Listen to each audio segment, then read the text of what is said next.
That resulted in a recommendation that the government agencies involved at that in the working group at the time, there are about a dozen or so, get together and set up a marine biodiversity observation network. That resulted in a NOPP solicitation about 5 years or so ago. That in turn resulted in 3 funded projects, and we're going to hear from the leads of each of those 3 projects today. And another NBOM partner that joined after those demonstration projects got started, and that's the Smithsonian Institution's Marine Geo activity. And Emmett Duffy's going to speak to that today. So we've got 4 primary speakers. They're going to give about 20 minutes of remarks, and then we'll open it up for 5 to 10 minutes of questions apiece. I'll chair it, and after my brief introductory remarks, I'm going to ask Krista Arzeus from the US-IUS office to say a few words of introduction as well, and then we'll start off with Bob Miller. The purpose of this call is just that we have heard from the broader community of your interest in the U.S. Marine Bond demonstration projects, as well as Marine Geo, and desire for information about those. So we set aside this entire quarterly call for those topics. Normally we do a roll call. I'm looking at the list here. It looks like we've got about 65 or more people on the call, so we're not going to do a roll call for this call. The NOPP folks can don't have to worry about that. But if you guys, maybe you can catch who's online from the webinar, that would be great. Generally, MBON strives to develop approaches and best practices that federal and other partners can adopt towards developing a robust and integrated, keyword integrated there, national biological ocean observing system, along with a commensurate data management capability. It's been a pleasure working with these projects. They've gotten up and underway now. They're in their 4th year, so they're really starting to run through. They've got another year of support coming, and then after that, we're going to be looking into ways to maintain these projects and possibly add other projects to them. And so it's an important interagency effort. It certainly is not just a NASA, NOAA, BOEM activity by any means. It's meant to provide a demonstration of the U.S. government's ability to develop a biological ocean observing system for us all, and to address certain needs of the broader community, such as OSTP, Science and Technology for America's Oceans, their decadal vision that's come out. So with that, I'm going to ask Krista, if you're on, Krista Arzeus, Deputy Director of US-IUS, to make a few remarks, and then we'll start off our MBON project talks with Bob Miller from UC Santa Barbara. Krista, are you there? Yes, I am. Can you hear me okay? Sound great. All right, great. Well, thank you very much for organizing this, and it's really wonderful to see such great interest in having over 60 people on the call. That speaks to how important a topic this is and how relevant it is and what we're trying to do as a community and building, as you said, the integrated observing system. And it's just so key to, if we really want to understand the impacts of environmental change, we need these long time series of not only the physical observations, but also the biogeochemical component. And so it's been really rewarding to see the community coming together on this over the last 5 to 7 years, as you mentioned.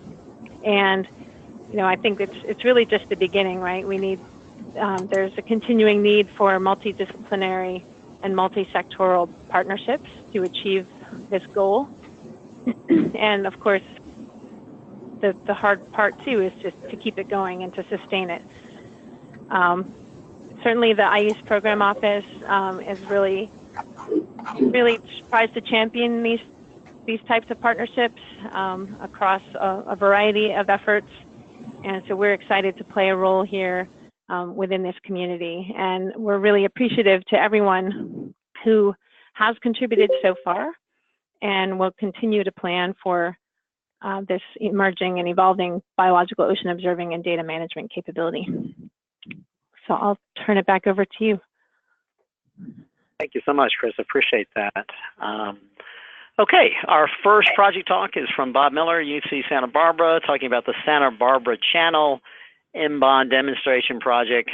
Bob, you've got about 20 minutes again to talk, and then we'll take 5 to 10 minutes of questions. Hey, before you get started, Bob, can I just remind everyone that if you're not speaking, to mute your phone, just so we don't get any background noise, because we have so many people on the call. Thank you. Thanks, Woody. Joanna, am I going to be able to see my slides?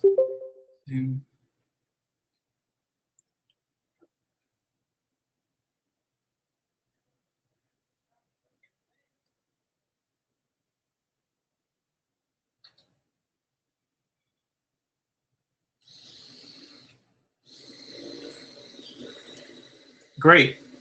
Now, can I change? I guess I can't change slides, so I should just say next slide or something?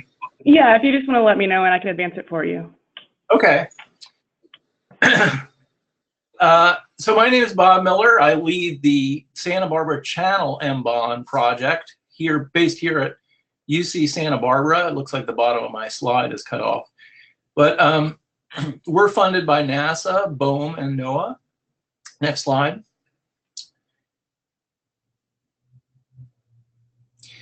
And we have a number of investigators, 12 investigators. Most of us are based here at UC Santa Barbara, but we also include agency representatives, Kevin Lafferty from USGS, and Andrew Thompson from Southwest Fisheries Science Center at NOAA, as well as Scripps scientists led by John Hildebrand at the Whale Acoustics Lab.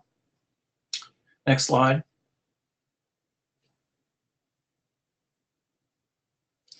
And we have a number of partners in our project. One of the advantages of working in the Santa Barbara Channel, as illustrated by this map here of study sites, is that there's a lot of research and monitoring going on in this area. So it's really a great place to start a prototype M-Bond that could be expanded later. And some of our main partners include the NASA Plumes and Blooms project, which has been ongoing since the late 90s, BOEM's Pacific region, which we've done a lot of work with in collaboration with M-Bond. The Channel Islands National Marine Sanctuary, which now has an office based right next to the Marine Science Institute, and a bunch of other projects in the region. Next slide.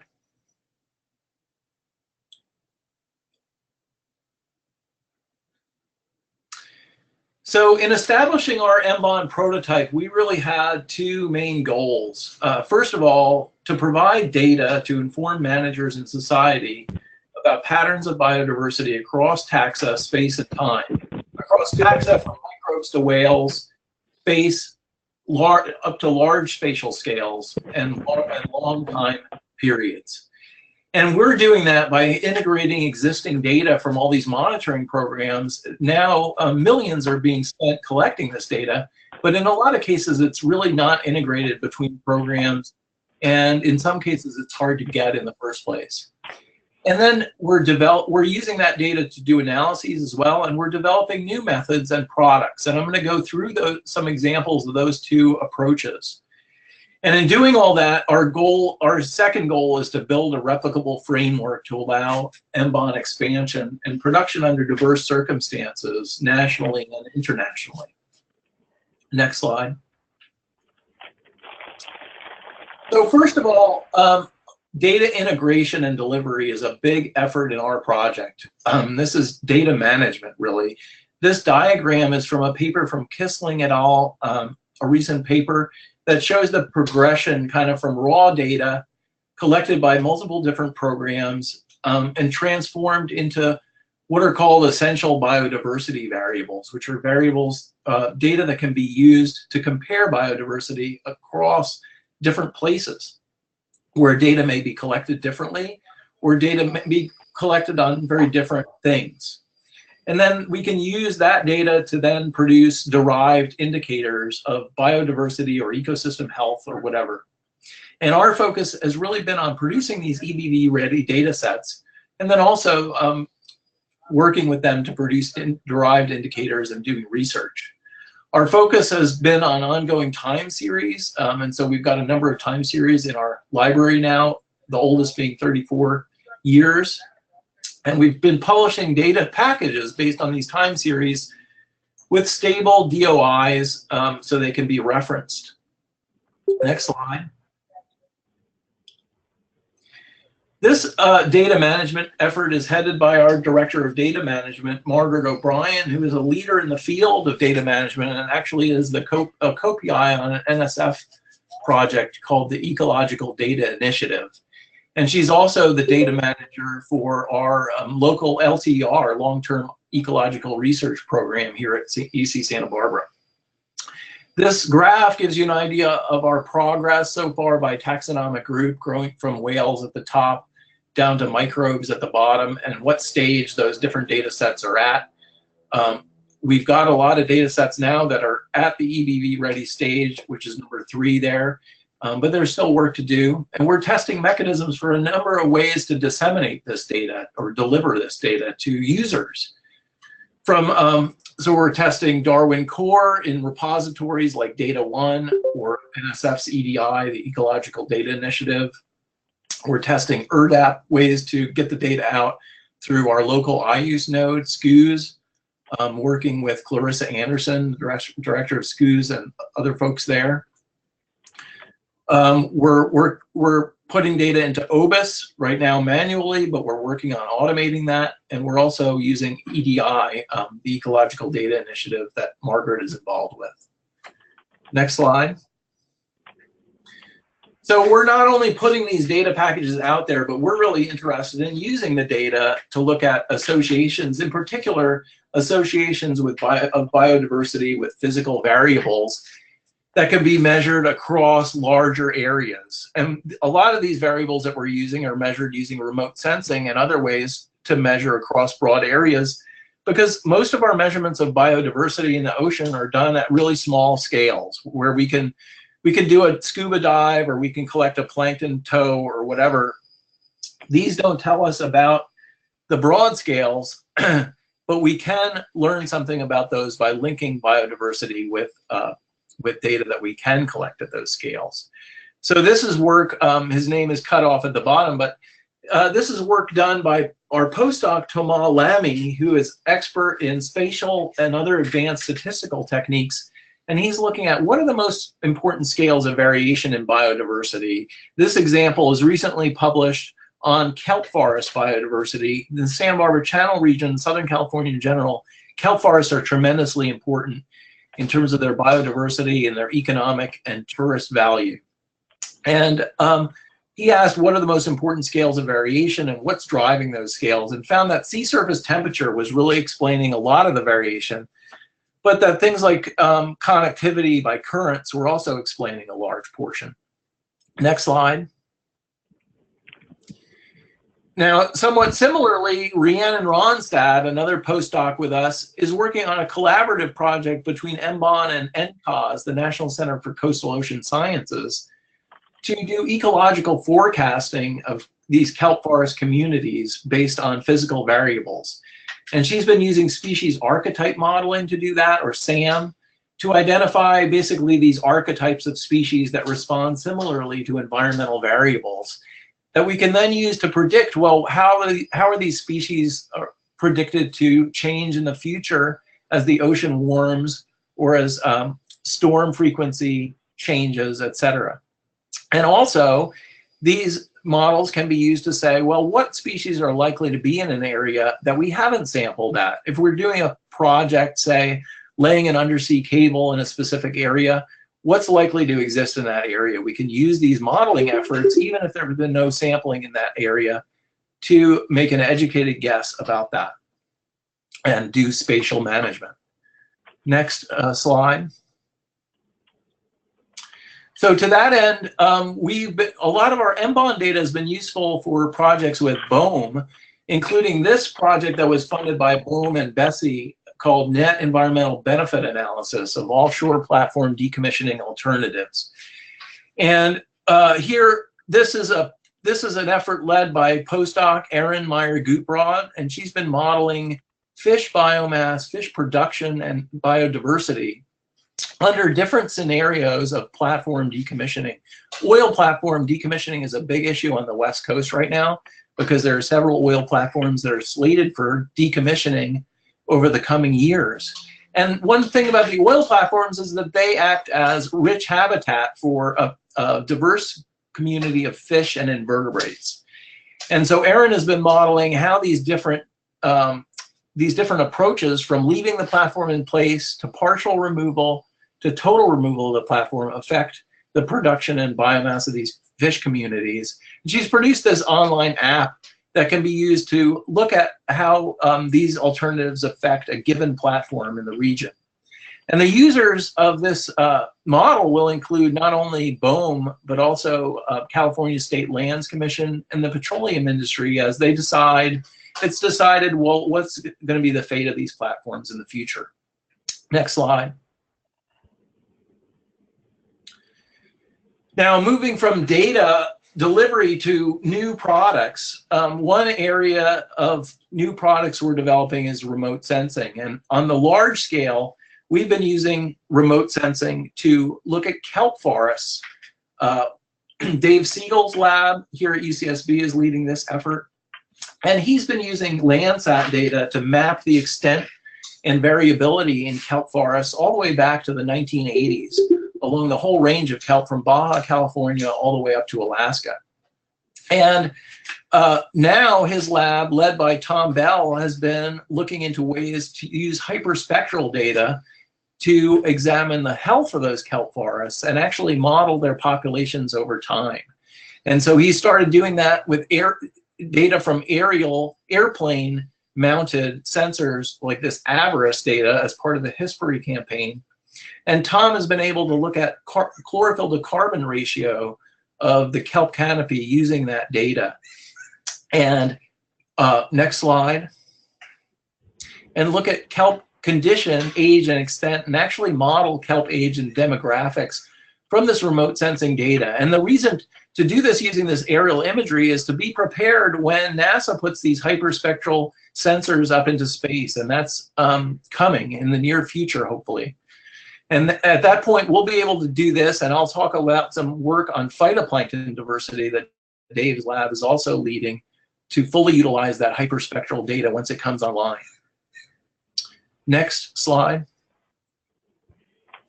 So who cares about kelp anyway? I mean, kelp's neat. It's the giant, world's largest species of algae, but it's also kind of an indicator of broader biodiversity of the kelp forest. And this is an effort that we recently published in Proceedings B, using structural equation modeling to look at how kelp increases biodiversity. And we found that basically kelp forests are tremendously shaded. Kelp produces this floating canopy, and so if you've ever dove in a kelp forest, you know if you go through this kelp, it's a dark, kind of a dark area, like a real forest, like a redwood forest, and beneath that canopy, diversity of sessile invertebrates, like these barnacles and sponges, is increased, and the diversity of the predators that feed on those critters, like fish and lobster, is also increased. So kelp is really influencing the community that lives beneath it. And we can use remote sensing to look at, well, how is biodiversity of kelp forests potentially changing over wide scales and in a given place where we haven't sampled. Next slide. So another area of new products we're working on is deep learning for image analysis. This is an area that marine scientists have been interested in for a long time because we use a lot of imagery from the deep sea to shallow waters, divers, taking video, etc. But typical machine learning in the past has required a lot of engineer involvement, a lot of time, and it oftentimes results in models that are only useful for that data set. We're working with these new convolutional neural network or deep learning models, which are much more generalizable, and leverage the new technologies associated with looking at big data, from scalable services to fast GPUs. We're doing this through a system developed here at UCSB's engineering department called BISC. Connoisseur is the module that does the deep learning. Next slide. And we're using this for a couple of types of imagery. This first of all, diver images of reef communities. These are images that our divers have taken on oil platforms and natural reefs all over the channel, using on funding from BOEM to look at the role of platforms in context with area natural reefs. And this picture shows model generated estimates of percent cover of different species that was automatically generated by the model. And this has been working really well, and we're deploying it now to look at new imagery, and it's hopefully going to make our undergraduates and graduate students who have previously had to click on all these dots very happy. Next slide. Similarly, we're using these models to identify deep water habitat and deep water species. We're in the coming 2 years, we're going to be working with the Deep Sea Coral Program at NOAA, led by Tom Horrigan.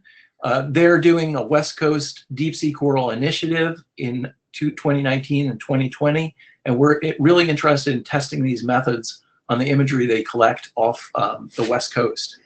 Next slide. So another area of new technology we're looking at or underused technology is acoustic detection, particularly of marine mammals. This is an effort led by John Hildebrand's Whale Acoustic Lab at Scripps in San Diego. And he's got several hydrophones placed around the channel supported by the MBON, and is looking at seasonal shifts in marine mammal abundance and what those might be linked to. This example shows a study that he's recently done on Risso's dolphin, showing that they're really linked with the squid populations and with the commercial fishery for squid. Next slide. The user, there's a bunch of our users are really interested in these new technologies, and I just wanted to outline a couple of them. BOEM and NOAA are really interested in using them to look at a number of different things. On the BOEM side, not only oil platforms and natural reefs, but the rocky intertidal. The marine program has monitored rocky intertidal communities off the West Coast for many years now, as well as acoustic monitoring and image analysis of marine mammals and deep benthos. And likewise, NOAA is interested in better monitoring marine mammals in the sanctuary, as well as exploring the utility of acoustics for looking at particular species of fish, like giant sea bass. And like I said, deep sea corals and the association of corals with fish, for example. We've got other users, the Schmidt Marine Technology Program and BARI, and others are really interested in optical imagery analysis. And next slide. And the final new product area that I wanted to talk about is genomics. And we're looking at that from a couple different perspectives. First of all, microbial diversity and community structure. Genomics is really the only way to look at diversity of microbes. And Craig Carlson's lab here at UCSB is leading this effort. And he and his student and postdocs have developed a mock community, which is basically a community of known microbes that different primer sets can be tested against to look at how the methodology affects the community that you're seeing in the end result. And this is an extremely valuable resource that Craig is now making available to the wider community. Next slide. And likewise, we're using genomics to look at phytoplankton in conjunction with remote sensing. So this kind of combines optics with genomics. And first I'll talk about the optics. For a long time, marine scientists have used satellites to look at abundance of phytoplankton just by looking at chlorophyll fluorescence. And Dave Siegel's lab is leading this effort to look more finely at these communities of different phytoplankton that can be characterized by their different coloration, basically, their different pigments. And these include things like diatoms and dinoflagellates that are very important bloom formers and really shape marine food webs at large scales. Next slide. So Dave has successfully led this study was led by his student Dylan Catlett, and Dylan has successfully been able to use these biooptical models to use light spectral characteristics of these communities to model what species are there, from green algae, haptophytes and diatoms, dinoflagellates, and picoplankton. And this model is working really well. Next slide. The idea, again, is to be ready when we have hyperspectral data over large scales to be able to tease apart these phytoplankton functional groups that are tremendously important to marine ecosystems over large scales and long time periods. But for now, it's already proving to be useful. This is the Plumes and Blooms time series going back to 1998. Starting in 2007, they started collecting HPLC data, high performance liquid chromatography, to separate out these pigment associated phytoplankton communities. And Dylan has been able to use this model to back calculate basically the abundance of these different communities over time and link them. They're now linking them with large scale physical processes. Next slide. And the next step that Dylan is working on is to link these biooptical communities with genomics that can tell you what species are dominated by these communities, and how useful are these phytoplankton functional types for looking at more specific taxa. Next slide. Finally, a final area of genomics that we're looking at is eDNA. eDNA is potentially useful for looking at biodiversity, and we have done a project on that in collaboration with the Sanctuaries MBON project. But I'll just mention this one project for now, looking at targeting one species, the great white shark, which is of great interest to managers off Southern California because of the swimmer warnings that have to be put out if whites are in the region, and the potential danger for humans. So Kevin Lafferty led this effort. Kevin works for USGS, and he used eDNA in conjunction with acoustic telemetry to show that we can tell whether white sharks are in the area using eDNA. Next slide. So for my last slide here, I just wanted to touch on the genomics users. They include from, one might ask, well, how is this microbial diversity, for example, useful? Well, oil-degrading microbes are very important for degrading oil spills when those occur, and BOEM is really interested in the ability to use genomics to detect whether these oil-degrading microbes are present and in what abundances, and what regulates their abundance. Are natural seeps in our area sources of these microbes? Similarly, local and state regulators are interested in coliform bacteria and pathogens. NOAA is interested in the abundance of HABs, and can we detect those via satellite data? And NASA, we hope to be ready for PACE and other missions. PACE is a future mission planned for future years that will deploy hyperspectral sensors, and we plan to be ready to produce these phytoplankton functional types with new products based on those data.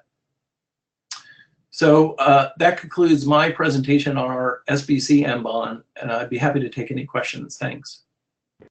Thank you very much. I think we just have time for just one question, I'm afraid. Question for Bob.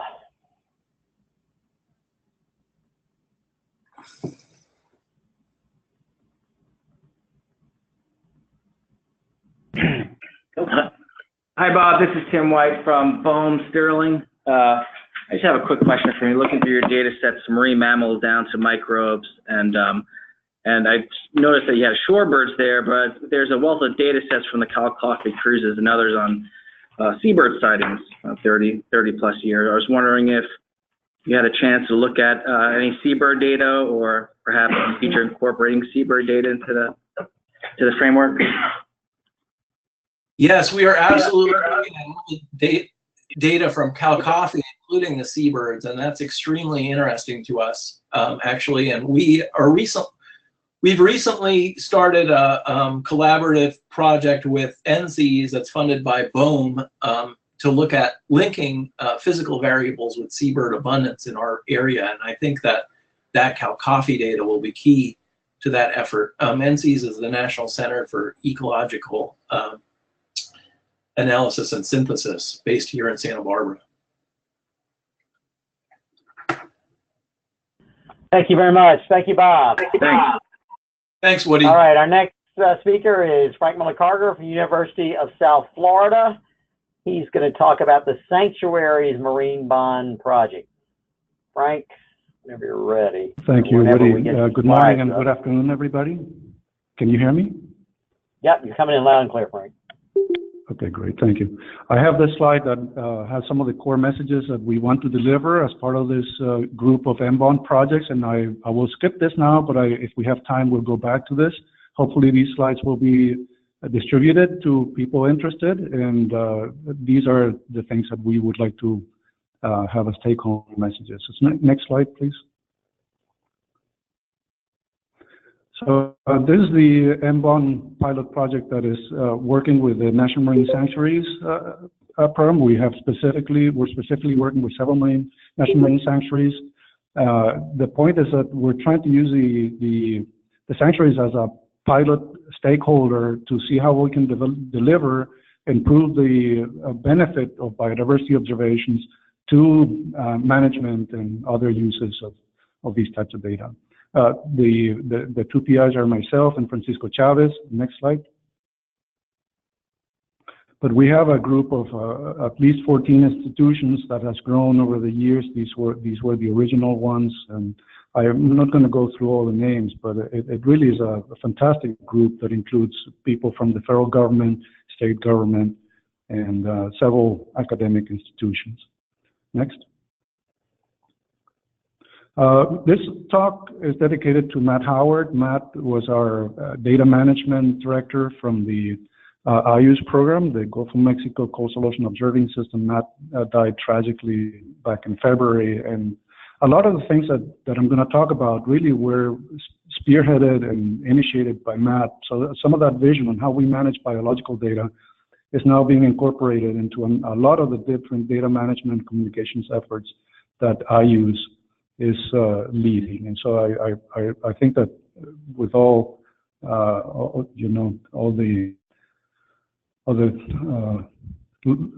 sentiment of loss that it really, I dedicate this to Matt. So next slide, please. So the vision and the goal of these M-Bond projects is to develop a community of practice to understand how life in the sea is changing. And we focus on marine biodiversity.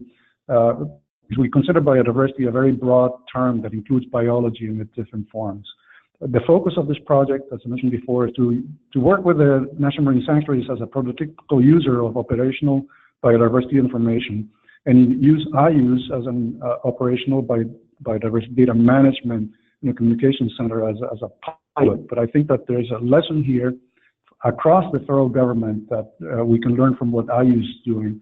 And if we can have different agencies work on that same model for data management, we can have a much, much better integrated system that can be of benefit to a lot of people. Next. So the biological and biodiversity data are really an underused data that for the way that we look at the coastal and marine operations. It is really, to me, the reason why we do a lot of ocean observation. Everything that we do in one way or another affects either our own life or other types of life. And that's really why we want to understand how we can better manage, better conserve, and lead with sustainable development. And the way that we want to do this now is we want to push for the integration of biological data with existing systems that collect physical and biogeochemical data, and what we are calling essential ocean variables. And the essential ocean variables, the advantage of that is that there's a community of practice that is being developed not only at the national level here in the US, but across the world in collaboration with the Intergovernmental Oceanographic Commission. So the idea is that not only do we adopt these EOVs, but that we adopt interoperable data schema, and Bob mentioned the Darwin Core schema that is used already within the U.S. government, both by the USGS, US OBIS office, but it's also been adopted by the IU's Office for Managing its Biological and Biodiversity Data. So we've made a lot of progress, and that's a direct outcome of the NBON effort. Next. So very quickly, we're working with several of the national marine sanctuaries, specifically Monterey Bay, Florida Keys, but we've also started working with the Flower Garden Banks, and as Bob mentioned, where the NBON group is working with the Channel Islands. Next. The main activities is that we're identifying a whole host of data sets similar to what Bob mentioned that are collected by the state, the federal agencies, that we can look at time series and spatial distribution of different species and habitats and see how these change over time. So a lot of the effort in the NBON projects has been to identify these time series, bring them all together under a common framework, and integrate them to develop new products. So we're also, so the data management is one area that we've made a lot of progress, but we're also bringing in satellite data in this new concept that we're calling seascapes. That's a way to look at how the ocean is changing from a biogeographical point of view. And in the past, we've had these atlases of biogeographic regions that are kind of static, but we know that the ocean is changing all the time, not only seasonally, but also across years.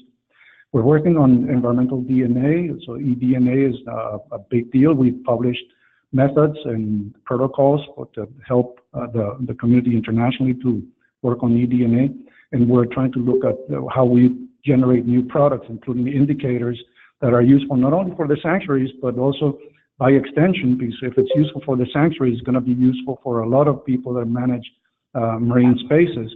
And so they're going to be useful for sustainable development goals, for example, that the United Nations is looking for indicators for. So we're adopting data schema, as I mentioned, the Darwin Core and NOBIS, and we're developing, part of the effort that we have been conducting is to develop a global community of practice working with this group called the Group on Earth Observations under the GEO-BON, Biodiversity Observation Network. Next.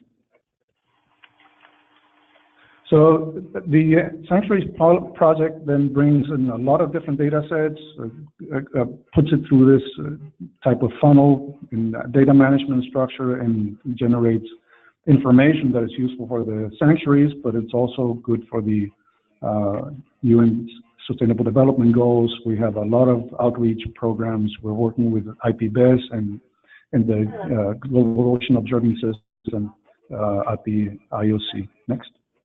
So I'll just go and touch on some of these elements. Of course, we work with people. That's our biggest asset. We have field work that we conduct ourselves. We're working with people in other agencies. Next.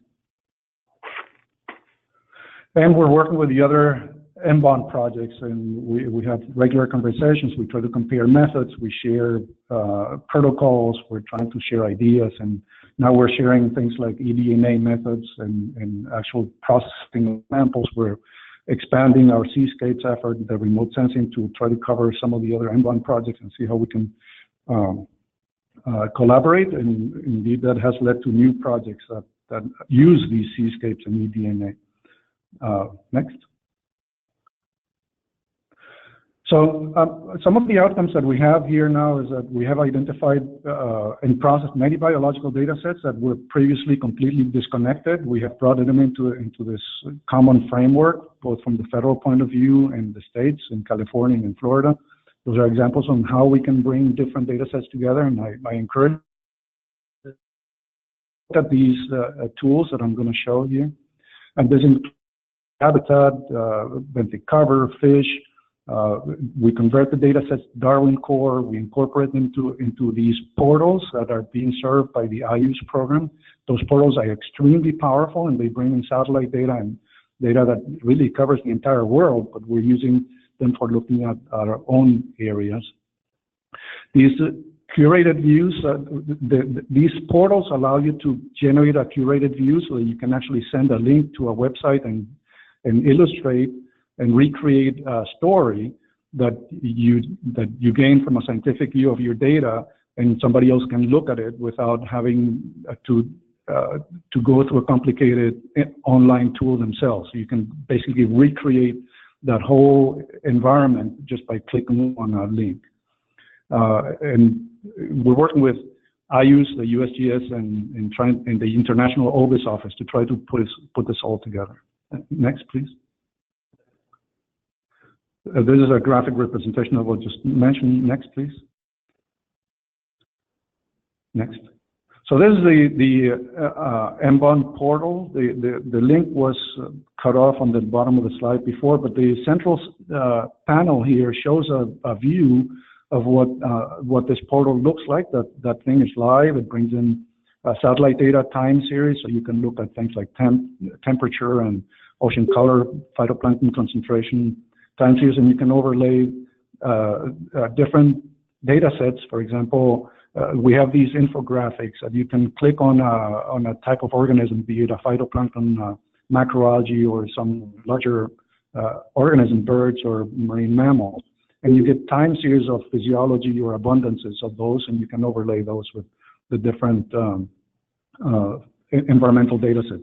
We have now linked this to global satellite data sets and to the International OBIS office. Or, for example, on the lower right-hand corner, you see we have these jurisdictions. These are exclusive economic zones, and we're working on putting in other types of jurisdictions like MPAs or areas beyond national jurisdiction.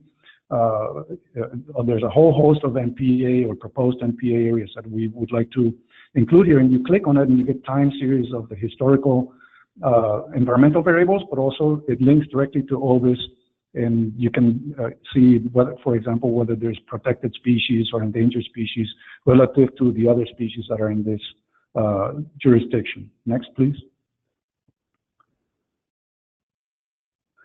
An example of that is from the Monterey Bay area, where we have been looking at physical properties like temperature and all sorts of things like the coffee area, but also data, but also the local data that very clicks.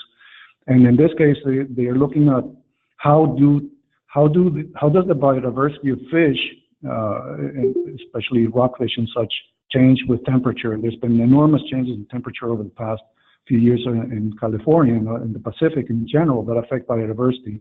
And in general, they see that there's a higher biodiversity in many different species or across different trophic levels when there's higher temperature. Next, please. So the second outcome is on eDNA. eDNA is kind of a rave right now. We have broken ground in publishing best practices papers and methods on eDNA. We're validating eDNA right now with both field samples and satellite data. There's a lot of papers in the work on this. We have provided significant input on NOAA National Marine Fisheries Service on eDNA strategies, and I provided comments on this OSTP science and technology vision for the decade that is out for public review now. Next. So the way that we're approaching eDNA is we're trying to go end-to-end from viruses and microbes all the way to marine mammals. And the way to do this is to use different primers, so different types of these primers tackle different types of genes and different parts of genes in different organisms, so that you can look at the diversity of microbes, the diversity of phytoplankton, diversity of invertebrates like zooplankton, and also fish and other types of vertebrates. So that by doing all these primers, so basically we're working with 4 different primers, you can get an end-to-end microbes to whales type of view of what's in the water. Next. Next. So we're comparing. This is very preliminary, but this is kind of an overlay of the data sets that we're getting in the Florida Keys versus what we get in Monterey. And the intent here is not to compare what is happening in Monterey or the Florida Keys. It's just to overlay different data sets for our own view. And we're finding that in both places we get an increase in biodiversity when temperatures are higher. Next. So the outcome of our satellite remote sensing work, and we're dedicating a lot of effort onto the seascapes effort. We're also collecting hyperspectral data in the field, we're trying to connect what we see in these seascapes and biogeographic areas to what we sample in the water. We've already published 3 papers, including a paper on the large marine ecosystem, so we're trying to relate it to fisheries. We're trying to relate the eDNA and the seascapes work, and we're trying to work with the USGS and ESRI in what they call the ecological marine units, which is a separate effort altogether, but we have gotten very embedded with them and trying to understand what these ecological marine units are. So there's a lot of work that continues on this. The seascapes have taken a life on their own. They have a different project that is focused on the group on Earth observations requirements and looking at sustainable development goals. Next. There's a whole host of satellite data that we use. We use data from NASA and from NOAA, but we also use data from the US, including Landsat, and we're trying to see how we can merge these different scales. Next.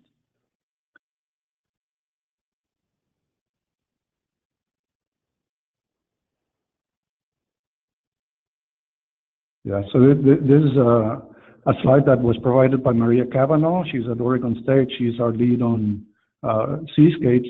Basically, what this shows is that we're now working with NOAA and NESDIS in generating these in an operational fashion on a global scale. So you can zoom into specific areas like the NBON areas that we have, but any part of the world, and we can now generate these seascapes in an operational manner with the operational data streams that NESDIS brings in. We're also working with NASA on a parallel project called NASA Coverage. Coverage is trying to bring in international satellite sensors from what they call the virtual constellations.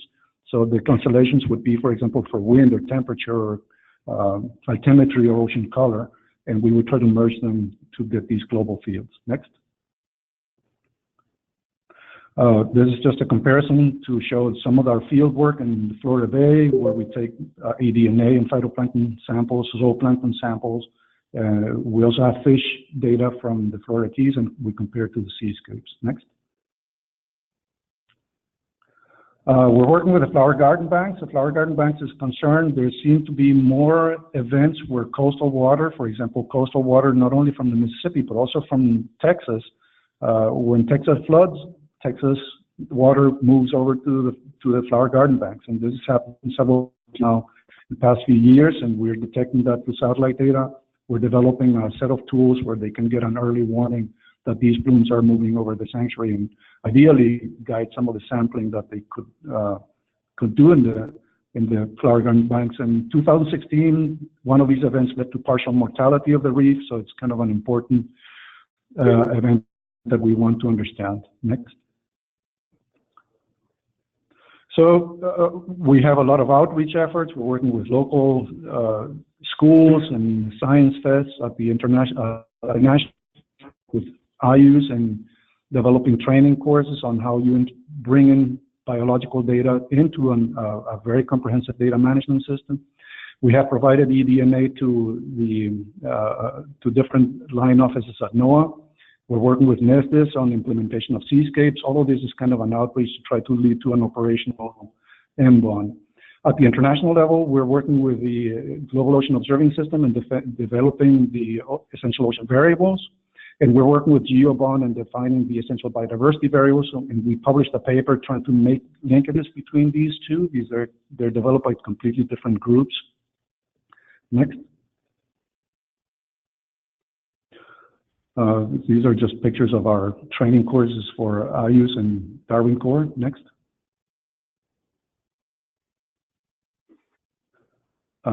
Next. So what we plan to do over the next years, we'll continue to work on our microbes to whales eDNA methods to try to prove that in fact we can see what we think we see. We're trying to develop biodiversity indicators and make these in a way that are useful for sanctuary condition reports, for the IEAs and the Sustainable Development Goals. We're working with NESDIS to implement this operationally. We're working with the sanctuaries to develop early warning systems. Our prototype is for the flower garden banks, but we're doing this across other sanctuaries. We're working with IUs in developing the NBON portal. That's a complicated tool that we unfortunately don't have time to go through, but I hope that different agencies will look at this as a tool to integrate different data sets and generate scenarios that you can then explore and what's happening in your area. And we're working with the global MBON, with our MBON partners, including the Smithsonian with TMON, with Marine Geo that Emmett Duffy leads to move this forward. Next. So the recommendations, I don't know if I have time for much of this. We want to make sure that different agencies understand the importance of life in whatever they do. It's not just about temperature or some chemical variable. Eventually, all of this affects life, and that's what we want to understand. We need to have U.S. agencies coordinate with each other and adopt interoperable and shared biodiversity data schema. We found that the Darwin Core, while it may not be perfect, it is a tool that can be used and that is used internationally. So it can lead to data sharing in very new and unique ways. Developing eDNA apps and addressing cost is huge. The eDNA is not a simple thing. The technology changes and it's very costly. We want to enable work on biodiversity indicators that have broad application, and that is a very complicated thing to develop something that appears to be simple but has a lot of very complicated machinery behind it. We want to train people on the use of seascapes that are being generated by NOAA and Estes, and while they're not public yet, we want to make sure that when they're released, they're useful. We're developing early warning systems based on both the in situ and the remote sensing data. We do need support for the MBON portal and these data management tools from different agencies. This is not something that is cheap, but if everybody participates, it can be very powerful. We want to implement not only a national MBON, but we want to use the experience from the national pilots to develop a global framework for integrating biological data into the global ocean observing system. And we want to use a best practices repository that's being revamped by the Intergovernmental Oceanographic Commission that all of us can use to implement these essential ocean variables. And next. So that's a summary of what we have. If I have a few minutes, I can jump up to the first slide, but I don't know where I am with time, Woody. Frank, you're pretty much time up. We have time maybe for one question, and then we're going to have to move on. Okay. So question for Frank.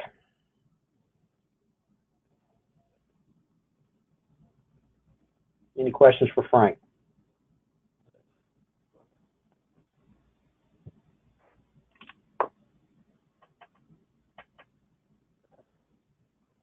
All right, if not, thank you very much, Frank. Our next speaker is Katrin Eichen from the University of Alaska at Fairbanks, and Katrin will be talking to us about the Arctic Marine Biodiversity Observation Network. Yeah, hello, can everybody hear me?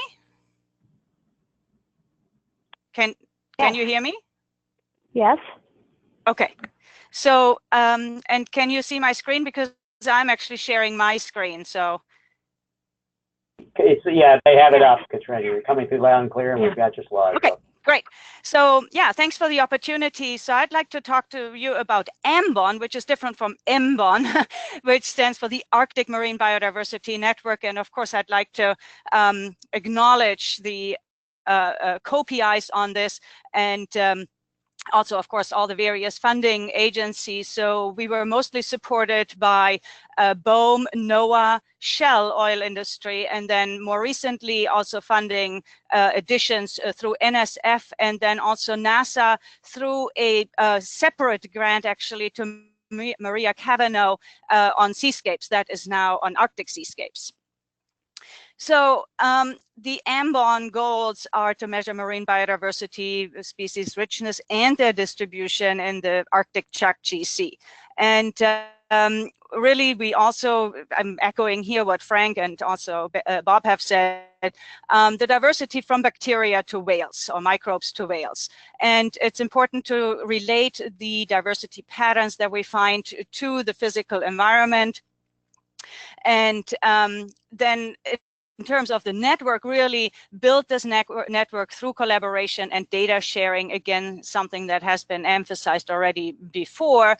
And a little different. The Arctic system is a little different from what you've heard before for the other systems, in the sense of that we don't necessarily have very long, ongoing, continuous observing programs already. Most of the work that has been done in the Arctic is project-based, so most of these are shorter projects, and so we are working a little bit on different terms here in trying to build these networks and extending out the information and the projects and the observing that has been done before. We built on some previous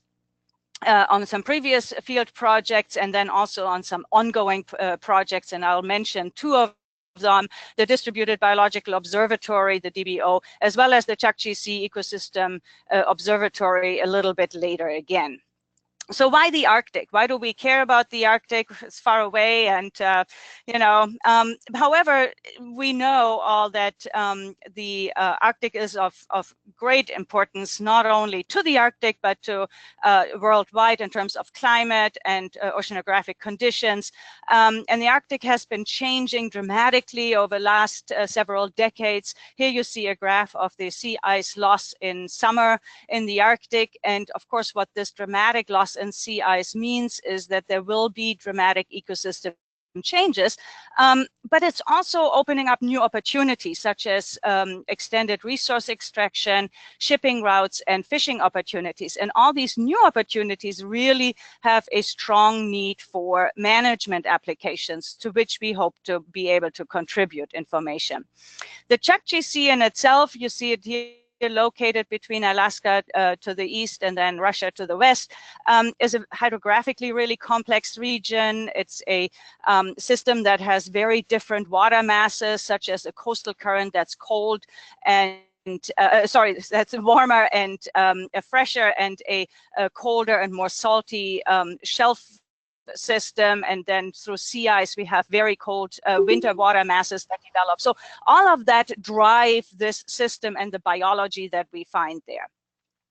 What I'm showing you here is a slide from the recent SAMBR report. SAMBR stands for the State of the Arctic Marine Biodiversity Report, and it's a working group from the Arctic Council looking at what do we know about biodiversity in the Arctic, and that's pan-Arctic. And what you see here are little circles for various ecosystem components, so plankton, benthos, fish, seabirds, marine mammals. And there are different pies in these circles, and I highlighted in red the Pacific Arctic, which is what we are working in. And really, I don't need you to understand the details of this. Just pay attention to the gray color of the little dots in there and the red color of the little dots. Gray meaning we don't know enough to make an educated guess of what biodiversity is doing, and red meaning there is a decrease in biodiversity for various components of the plankton or various components of the benthos. And what you can see is that there really is a lot of red and there is a lot of gray. There's also some green, which means there's increasing trends in biodiversity.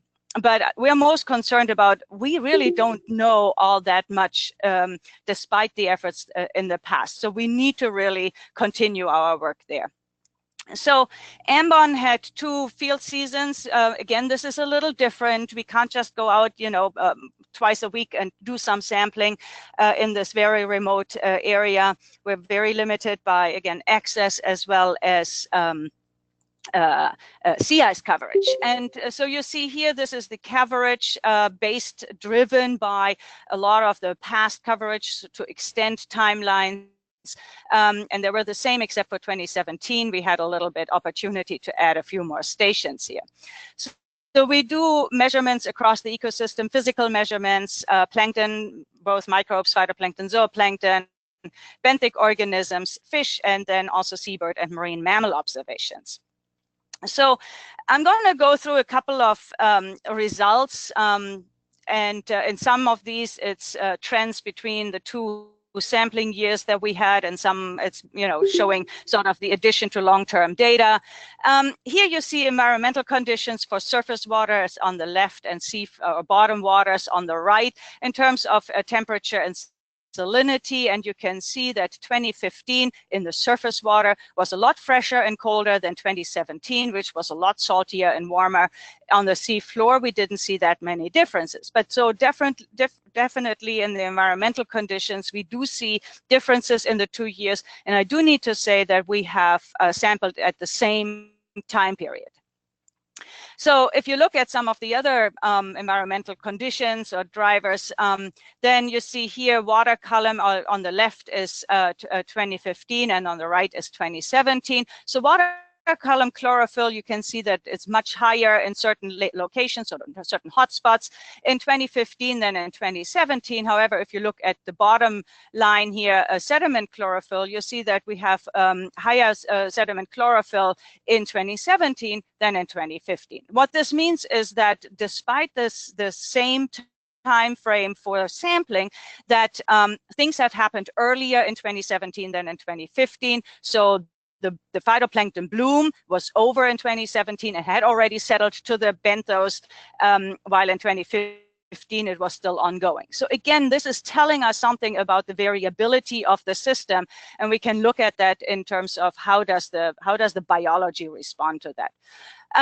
Going through this from microbes to whales, starting with the microbes, we can see some pretty good ties. And for example, looking at 16S rDNA for bacteria between some water mass characteristics and the diversity or richness in these bacteria. So we actually find a higher amount in this coastal, fresher coastal water than we do in the marine, a more marine environment.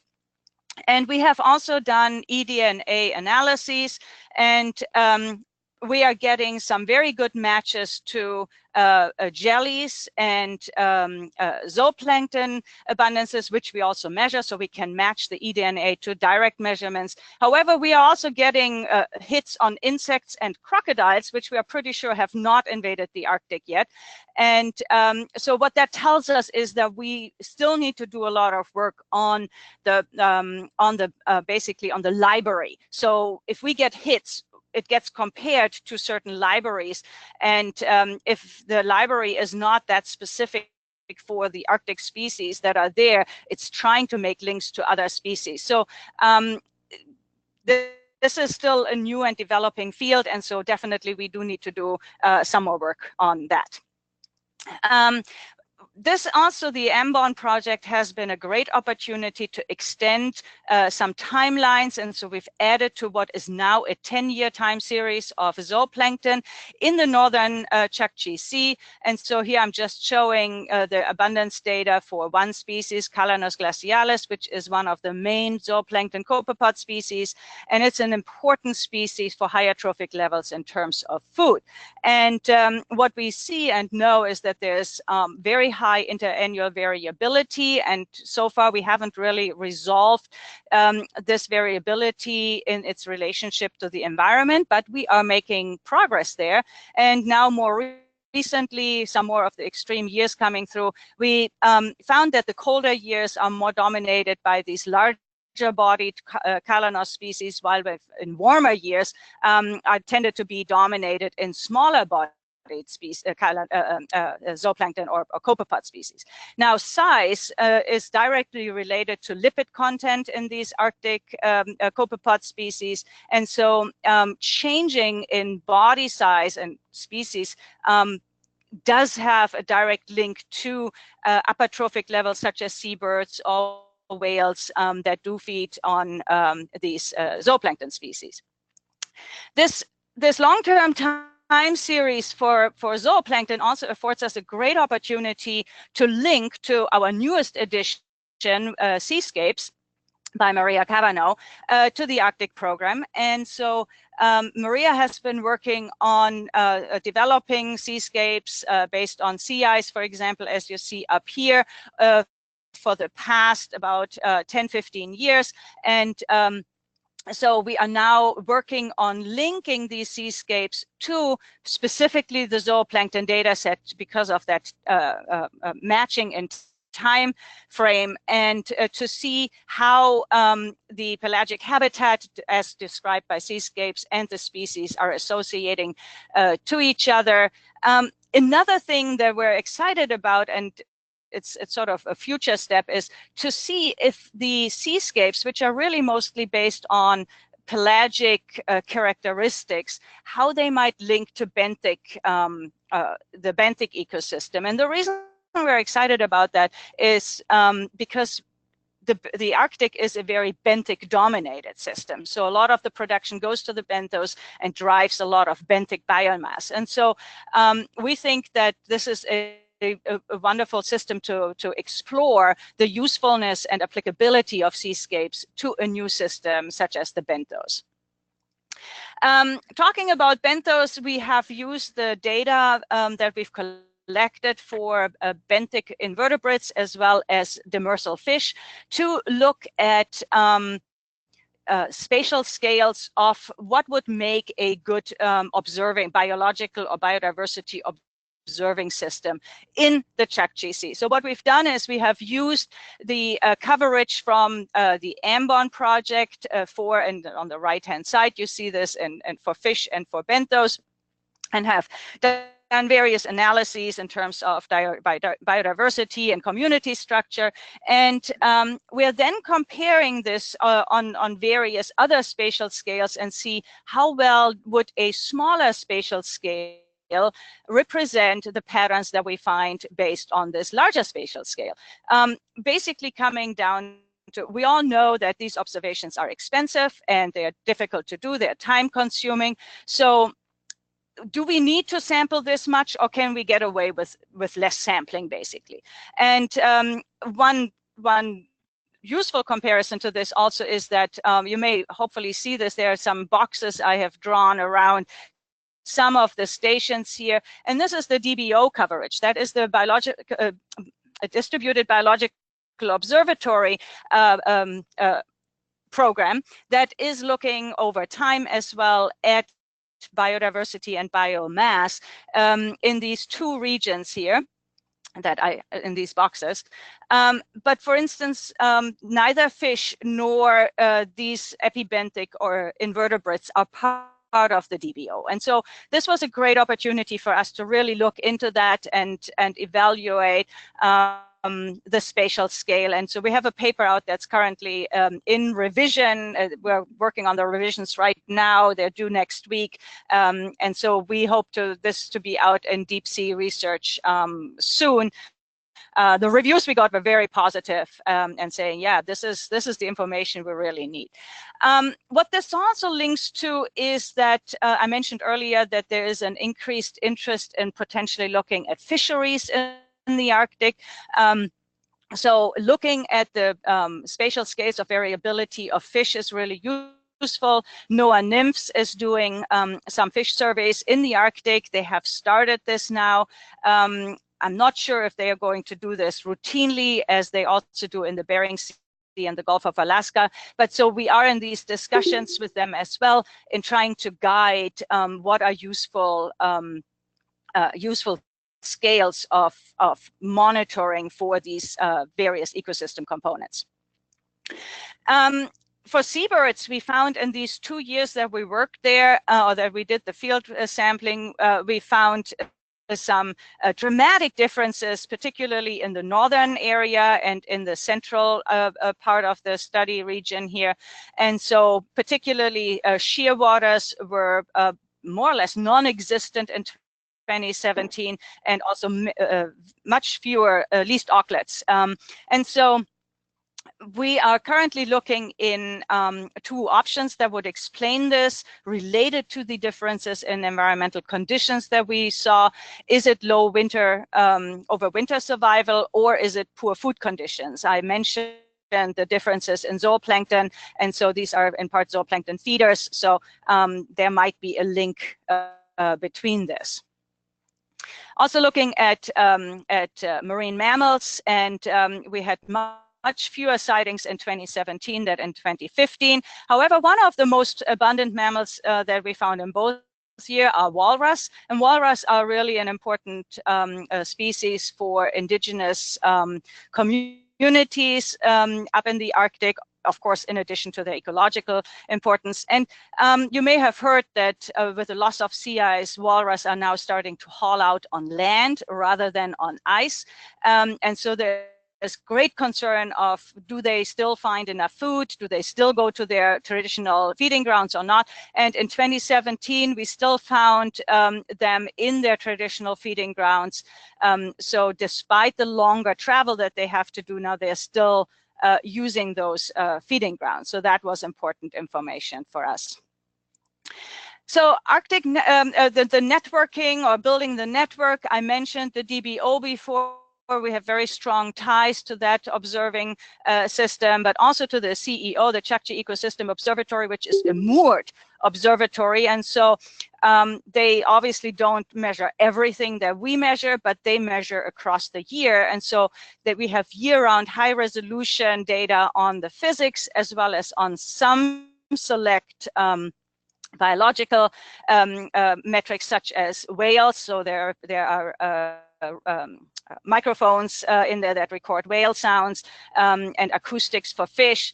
And so we are linking together with these various programs, and an important link is, I mean, for the logistics, for data, for everything, but the central node for us to link together is data management, and that's through AOS, the Alaska Ocean Observing System, a regional node of IOS.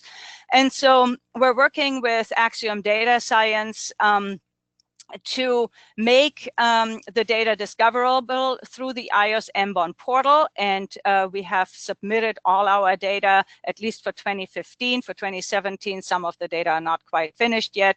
We're working to the data portal. We have, again, worked to make some of the visualizations possible there.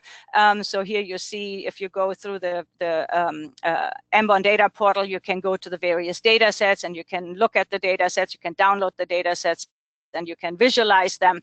We're working on getting DOIs for all the data sets, submit them to Data One as well. And then we have also started, and I think we've completed for 2015 data, to use Darwin Core for all our biological data. So we can link them also to OBIS. I believe Frank said this earlier, that that's not an automated process. That's a lot of work, but we are working on it, and have submitted several of our data sets already to OBIS. Our stakeholders and partners. I mentioned indigenous communities. This is really a big issue in the Arctic. We are working with the communities. We are working with the Alaska Eskimo Whaling Commission, for example, and the Arctic Waterway Safety Commission to communicate our results to the indigenous communities and getting input from them as well. BOEM is a big partner for us because the gas and oil extraction interests in the Arctic, while they are pretty minimal right now for the Chukchi Sea, they are increasing for the Beaufort Sea, the adjacent Beaufort Sea. For example, Hillcorp is working towards Liberty development, and BOEM has to do NEPA development for this. And so we are helping with that, looking at how maybe we can use the MBON template to implement in the Beaufort Sea. We are also part of IARPIC, which is the Interagency Arctic Research Policy Committee. This is a group mostly of managers coming together once a month in a webinar as well, and really share information with these various management agencies. And so MBON PIs are part of the team members. And there's a performance element that specifically outlines the studies of Arctic marine species biodiversity, and MBON is as the lead on this. I mentioned the Arctic Council. Again, several several MBON PIs are these expert members in the Circumpolar Biodiversity Monitoring Program, and I already mentioned the SAMBA report earlier. This is my last slide, and so MBON, while I've really focused mostly on the Arctic as a system and what we do there, we are part of the national MBON, and so as Bob and Frank mentioned, we are working towards these shared best practices and goals. I mentioned data management structure and the platform to allow the greatest interoperability. While this is important for each region in itself, it is really also important if we are trying to understand a greater understanding of trends in biodiversity across different regions. We all have seascapes and eDNA as a unifying theme as well that we're looking at for gathering information and data that we can look at these greater interoperable scales. Frank in particularly mentioned the GeoBon efforts and linking biodiversity to the EOVs. Us trying to identify some core measurements of of an MBON, and then connecting with the stakeholders. That might not be the same stakeholders for all of us, but as a goal, it is something we all strive for. And this is it. Thank you very much, Katrin Eichen. Questions for Katrin?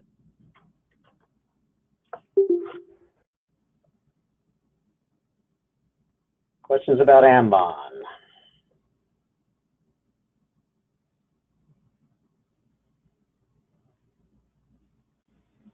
Okay. All right, if there are no questions for Katrin, we'll move on to our next speaker. That's Emmett Duffy from the Smithsonian Institution. Emmett is going to talk about a partnership between Marine Geo of Smithsonian and MBON. Emmett. Hi, everyone. Can you hear me? Loud and clear. Great. Okay. Thank you for the opportunity. Yes, so I'm Emmett Duffy. I'm directing the Smithsonian's Tenenbaum Marine Observatories Network, which is organizing this Marine Geo program globally. The Marine Global Earth Observatory, or Marine Geo, was conceived by the Smithsonian over a decade ago and launched in 2013.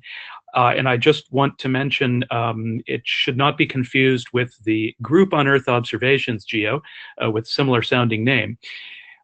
So the Smithsonian Marine Geo is an open partnership or community of practice that is led by the Smithsonian, but is open to partners from around the world. And primarily we have academic partners, universities right now, but also some government agencies as well. So our goal and mission are to understand how coastal ecosystems work using standardized comparative methods. So and biodiversity is, of course, at the heart of that. And so in that sense, we have very similar goals to the other partners in the Marine Biodiversity Observation Network. And so we've worked closely together over the last several years.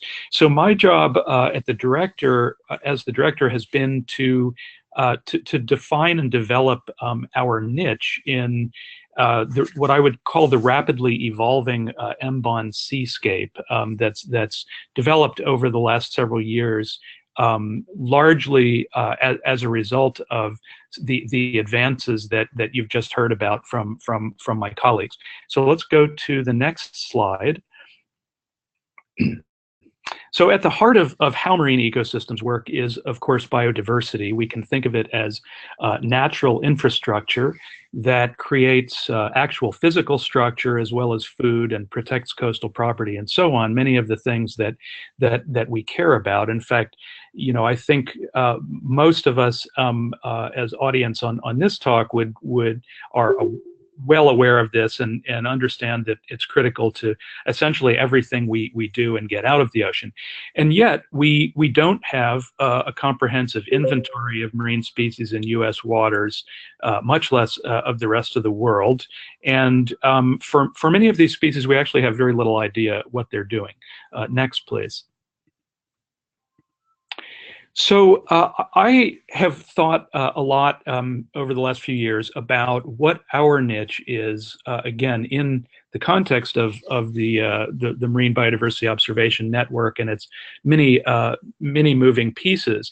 And so I want to just briefly discuss what the Smithsonian's niche is within this group. And that brings me to the question of how we recognize biodiversity in the first place. So Bob and Frank and Katrin have talked a lot about the species in these systems and what they're doing and how important they are. You know, all of this comes initially from discovery and rigorous description of species. At least names, voucher specimens, nowadays DNA barcodes linked together, and so on.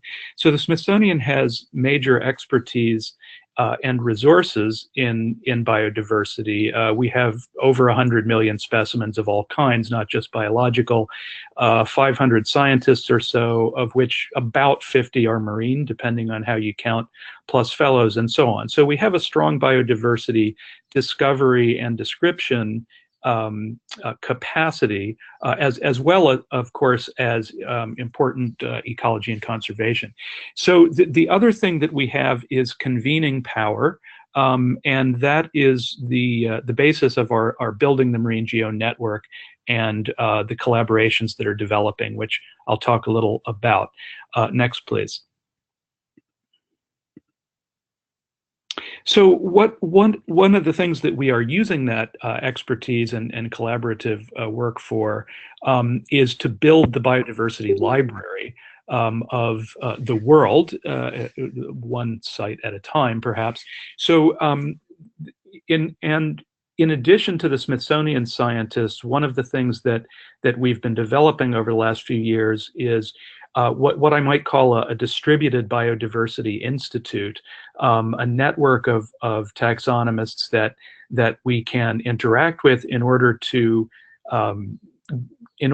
identify the very diverse organisms that we are finding in our surveys, and connecting them with names, DNA barcodes, and rich ecological context, and importantly, links to other databases such as OBIS and others. Next, please. So in talking about what we do, I think it's also important to talk about what we don't do. We do not do the whole ocean. Marine Geo focuses on the nearshore zone, roughly the tide line to scuba depth.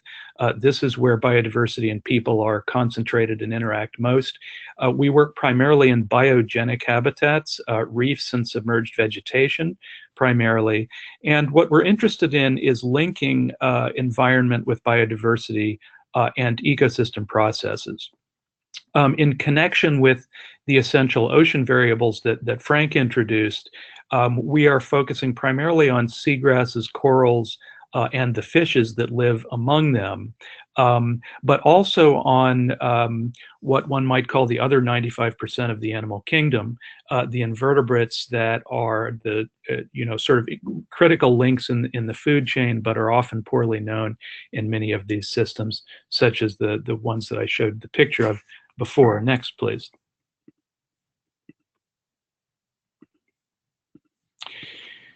So the surveys of the sort that we're doing, and I'll mention that again in a moment, are important in building the baseline, particularly for places that are not very well known, but for understanding how the ecosystems work, which again is sort of our central mission. You know, the gold standard is experimentation. So I think of it as sort of in a medical analogy that the observations and the surveys basically tell us the vital signs, and the experiments are diagnostic tests about why things are changing and how they're changing. So Smithsonian also has experience here in coordinated experiments to test the mechanisms, and we are beginning to bring that to bear, and I'll return to a specific example shortly. Next, please. So in understanding the distribution of biodiversity, how and why it's changing, obviously we need to understand the physical drivers, as all of the previous speakers talked about in some detail. So this is also part of our network operations. We operate some of the same sorts of environmental sensors that NOAA and other agencies do on a much larger scale, IUS and NIRS and so on. But we do this internationally as well as nationally. So this is just one example from near our station at Caribou Cay in Belize, which, as far as I know, is actually the only sea level monitoring station in the Caribbean. Next, please. So our second superpower, if I might use the term, after the biodiversity expertise, is the Smithsonian brand, which has been really useful in terms of convening people together in developing synthesis and analysis. So this is from a workshop that we held in March down in Texas for the purpose of bringing together university partners to look at how to bring educational opportunities into marine geo. So developing that network for sustaining capacity in biodiversity science is really an important aspect of what we do. And the idea here is to develop a marine geo core curriculum and modules that can be used by anyone, really, in field courses, for example, to train students, standardize data handling, and so on. And I think there's a nice overlap here with the kinds of activities that are planned for the upcoming pole-to-pole MBON workshop that Enrique Montes and Tim Marquez are doing in Brazil in just a couple of weeks. So yes, so that's part of our working on the capacity building. Next, please. And in general, you know, our infrastructure is people. Building capacity and sharing the knowledge among the various partners is really central to all of Marine Geo's activities, and is intended to provide the basis of a sustainable sort of long-term business model. A number of the speakers have talked about the value and the importance of long-term time series. As we all know, those are expensive and difficult to maintain. And one of the ways that we hope to do that is by bringing them organically together with education. So as part of that, we also have a postdoc program that is intimately connected to Marine Geo goals. Over the course of the last 4 or 5 years, we've had 8 postdocs so far. 2 more will be advertised in the near future, and that we hope is growing as well. Next, please. So I've mentioned the network a few times, and this is a vision of where we are, or a view of where we are now. There's only one ocean, which is connected everywhere, and local change is linked to global change, and that's one of the motivations for really building this network to understand and manage change. At this moment, we have roughly 13 active sites, depending on how one counts. Those are concentrated right now along the coast of North and Central America, but we're also building out to other places as a result of opportunities and volunteers from committed places. We have several other sites in development, and the goal is to really develop 20 fully active sites by 2020 at least, and go from there, primarily in the Americas. And again, that I think aligns well with the MBON's focus on the pole-to-pole network in the Americas. So we're working closely together. Next, please. So in our all hands, the MBON all hands meeting a couple of months ago, one of the questions that we were asked to address was, what have we done to address user needs? And so this next, please. This is caused us to think a bit about who, in fact, our users are. And there are a number of ways to answer that question, but in the very immediate term, I would say our users are, somewhat in contrast to some of the other talks, are the scientific community, and particularly the young scientific community that is developing to be able to maintain the capacity to do marine biodiversity work. So one of the ways that we've been developing this capacity and achieving our other goals is through these intensive field expeditions, as we call them, BioBlitzes.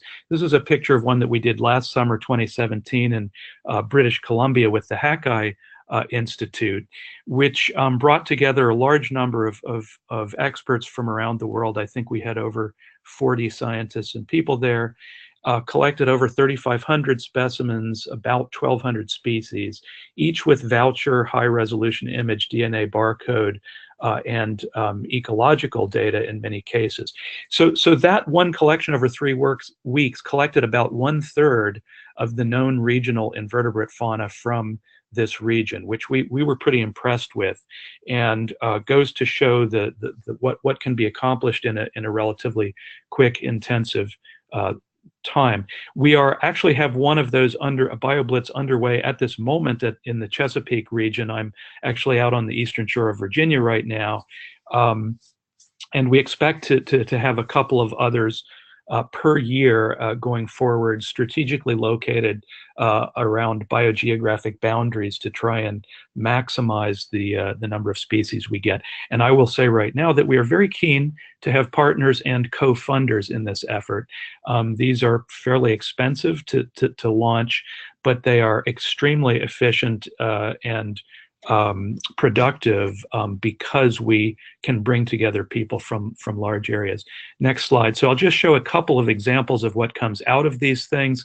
This is from our BioBlitz in Kaneohe Bay in Hawaii last year. It's a new species of sea cucumber. Doesn't look like much, but it's kind of amazing in some sense that these large animals are lying around on the bottom and are so far undescribed. Next. This is a clam that was actually only known from fossil deposits before we found it in Hawaii, and we found it alive, so we've essentially brought it back from the dead in a sense. Next. And in a more practical realm, one of the values of these kind of baseline surveys is being able to detect species that we didn't know were already there. And during the BioBlitz, we found 2 new invasive species records, this crab and this alga averinvilia that is really kind of aggressively overgrowing hard substrate that otherwise supports reefs on Oahu. Next, please. So in addition to the field expeditions, we are now actively building our integrated data system that we want to work closely with OBIS best practices and other repositories and portals. Our data manager, Andy Bell, has been on board for just a few months now, is rapidly developing the system, working toward a public portal that will include standard data templates, protocols, instructional videos, and so on. And we've also been working with Gabrielle and Jennifer Bosch at IUS to work through how to best coordinate with the MBON portal. Next, please. This is just one example of the kind of integrated workflow that we're trying to develop for the partners. This is from well, beginning with a standardized data entry template. We are in the early stages of developing an R package that can then be used very easily when the data are recorded in a certain template that can do some level of automated QA/QC, standardized reports and visualizations, and then those go into an archive data package. The intention is for all of this to be open access, some of it perhaps after a brief embargo period. Next, please.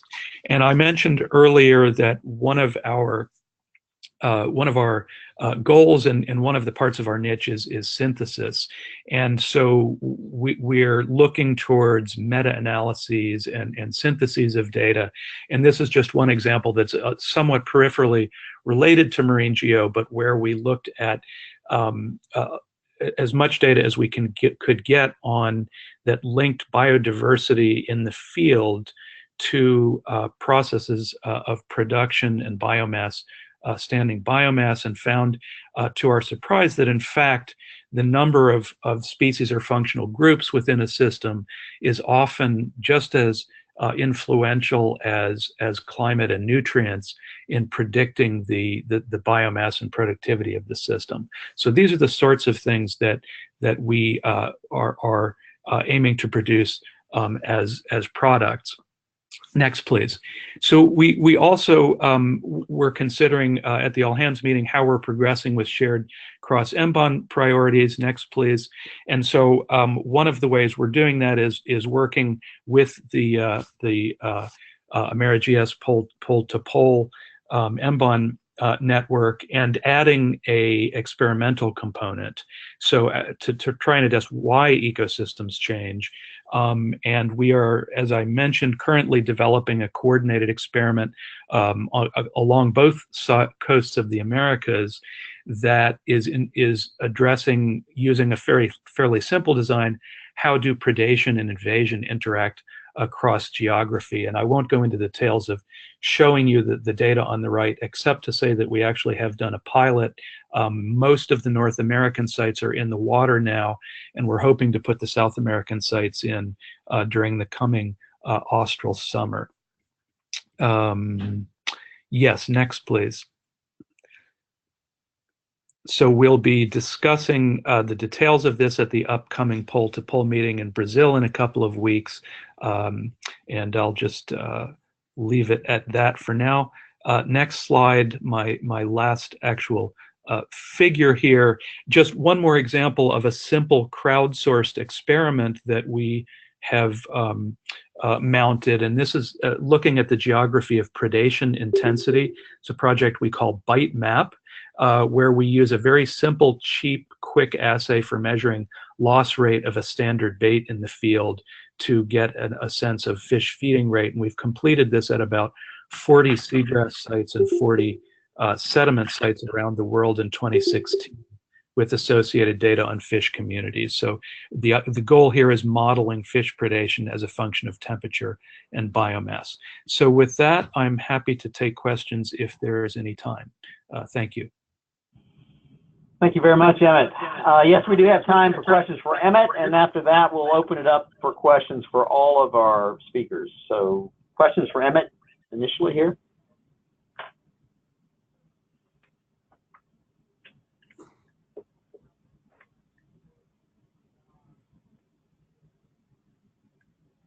Marine geo questions?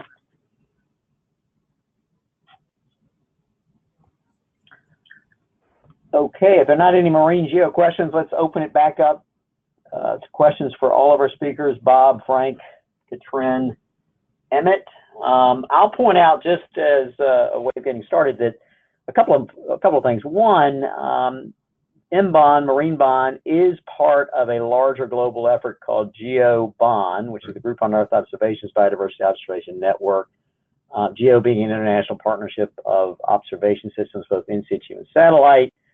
And in a sense, you can think of Marine Bond as a U.S. contribution to GEO-BON. And we've also heard from Frank and Emmett and others about efforts to extend, and of course in the Marine Geo case, they already have extended the Marine Bond activity outside U.S. waters, initially going pole to pole in the Western Hemisphere, and also then connecting with other groups, other observation networks in the old world.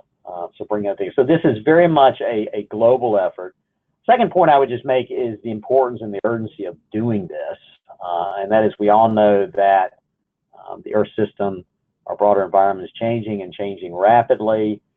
We have relatively long-standing or longer-standing networks in place looking at the physical elements of that system, as well as its biogeochemical elements. and it's high time that we bring in ecological composition and biodiversity into that picture to understand how life itself is changing in terms of its distribution and abundance. That takes time series data, that takes monitoring. Monitoring is not always the most popular thing to do, but it's probably the most important thing we can do at this point in time, particularly given the fact that we do have longer standing records, longer standing time series of physical and biogeochemical data to compare the biological and biodiversity records too. So the time is right. The U.S. is a leadership in environmental monitoring earth science activities, and we're just trying to complete the circle by bringing life into that already pretty well established monitoring framework. And with that, those 2 points, I just wanted to open it back up for questions for our speakers. Again, questions for Bob Miller, Frank Muller-Carter, Katrin Eichen, or Emmett Duffy.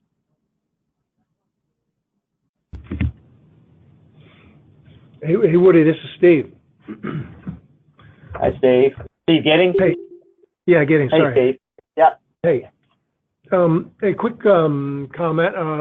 You know, I know there were a number of sanctuary folks listening in, and it's really good for them to hear status of the different projects and get a lay of the land on this, so to speak. And but one of the things we're going to want to start thinking about sometime soon is getting some feedback from on the MBON, the web portal and tool development work that's taken place under MBON, which is really sort of one of the places where the project is now, and one of the places where the sanctuaries could intersect pretty strongly with MBON is through the use of those tools. So, you know, I just want to put that out there as something we might want to think about setting up at some point, not too distant future, to give people across the system a general look and get some initial feedback or some feedback from them on those tools. That's a great point, Steve. The sanctuaries are certainly a key user community, and we very much would like to get impact and feedback from you guys on the impact of the tools we're working on. Frank, would you like to jump in there, maybe then Bob? Well, I know that Gabriel and Steve are working with their respective stakeholders, the sanctuary research coordinators, and see if we can have at least initial virtual meeting by phone and then schedule an in-person training session to have a hands-on experience with that tool, with the MBON portal. Those dates are not fixed yet. Maybe Gabriel and Steve can talk a little bit more about that. This is Bob. Yeah, so as Steve knows, the sanctuaries are required to put together a condition report approximately every 5 years now. And we participated in our local sanctuary, Channel Islands National Marine Sanctuary's condition report a couple of years ago, and provided data for that. In the past, it's been somewhat qualitative, and they're really trying to quantitate things more in terms of condition of biodiversity and how it's doing over time and space in the sanctuaries. And now the idea is really to quote unquote weaponize it, as Chris Caldo says. And so we've been working with him and Jen Brown and Ben Best to try to put together a way to do that through the MBON portal or other outlets. And I think that's an exciting thing that we'll hopefully be able to help with in the future. Yeah, if I can just add to that, the sanctuary provides, they have a number of questions that guide the development of the condition report.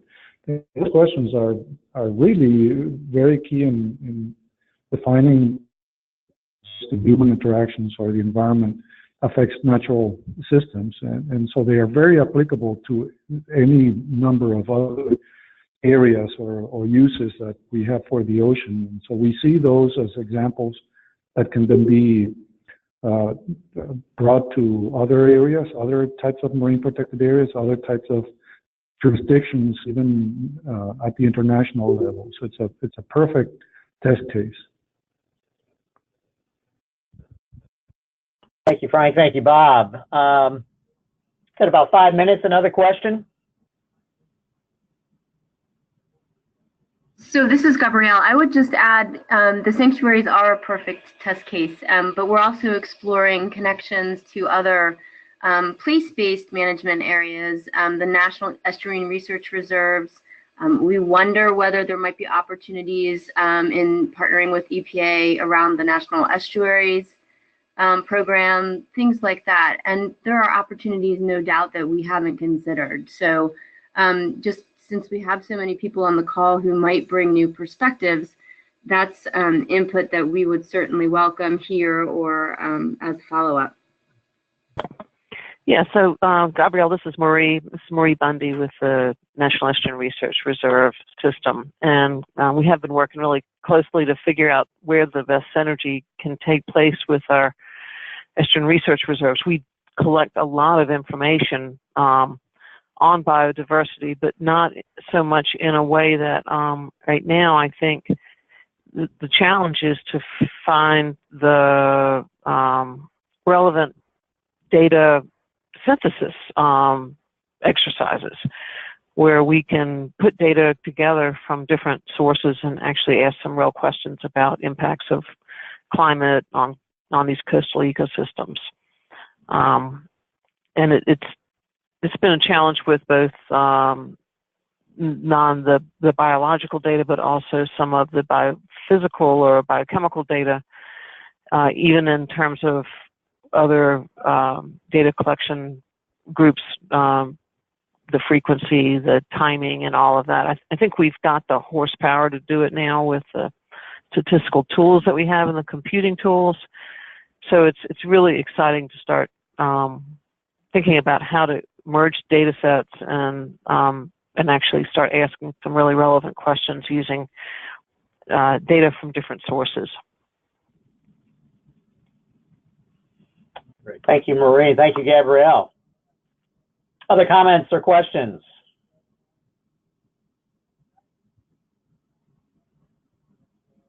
Or for that matter, other biodiversity observation systems or monitoring systems that we might want to connect with?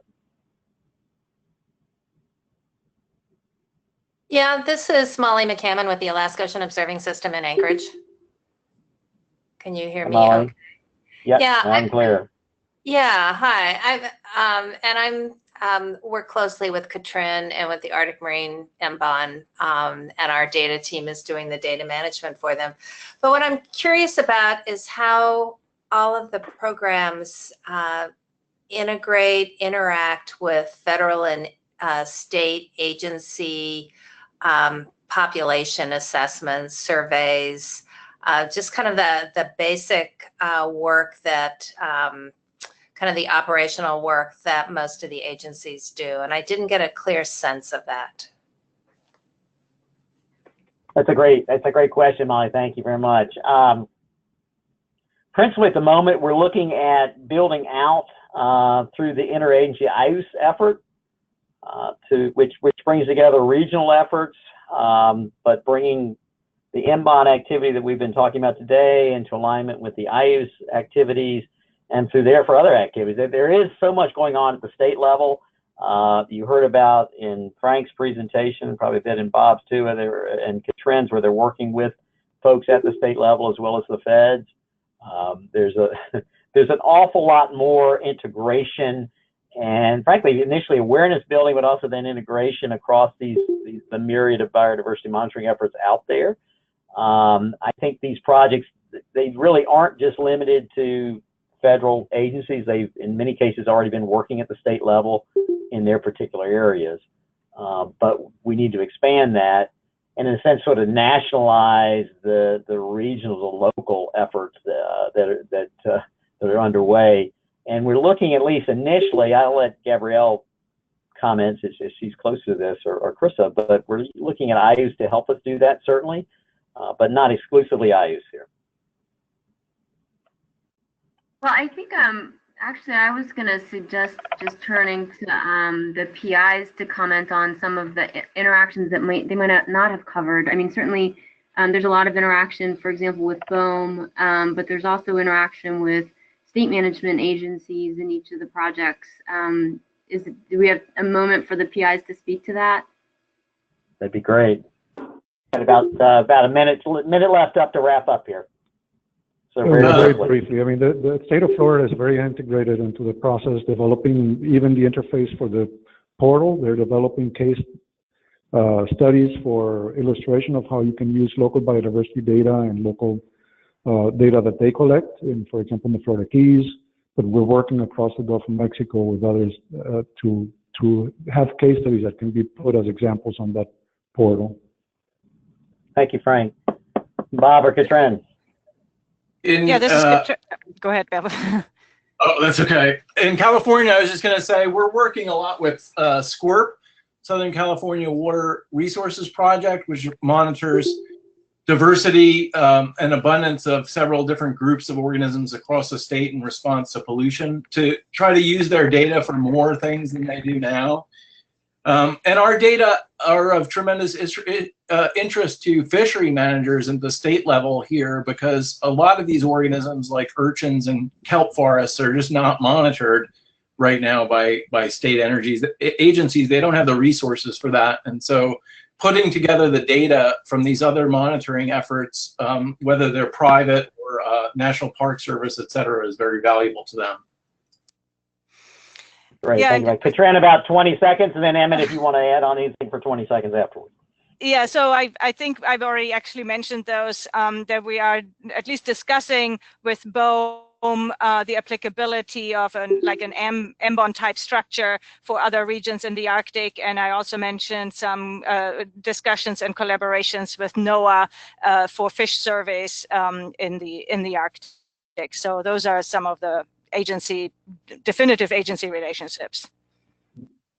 This is Emmett. So we've talked with Marie about working with the National Estuarine Research Reserve system nationally, and we already are developing partnerships with individual NERS sites in San Francisco and Mission Aransas, Texas, and are likely to do that in Alabama as well.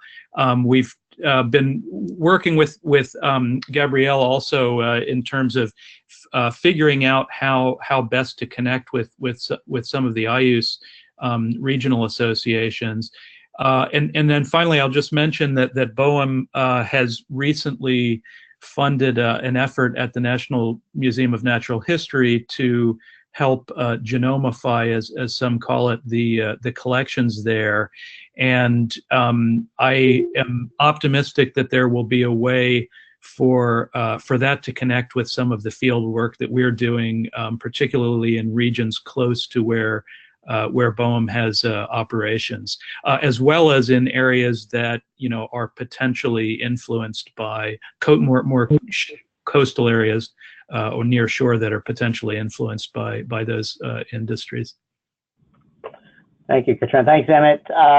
With that, we're a few minutes past the hour, so I'm going to wrap it up here. I want to say thank you very much to our speakers. Thank you to the NOPP office for their organization. Thank you particularly to my colleagues, Jim and Gabrielle, particularly Gabrielle, who did a lot of work on getting this all together for us today. And thank you all for joining. Thank you. Cheers. Thanks, Bye-bye. Woody. Thanks, Woody. Thank you. Everybody. Thank you.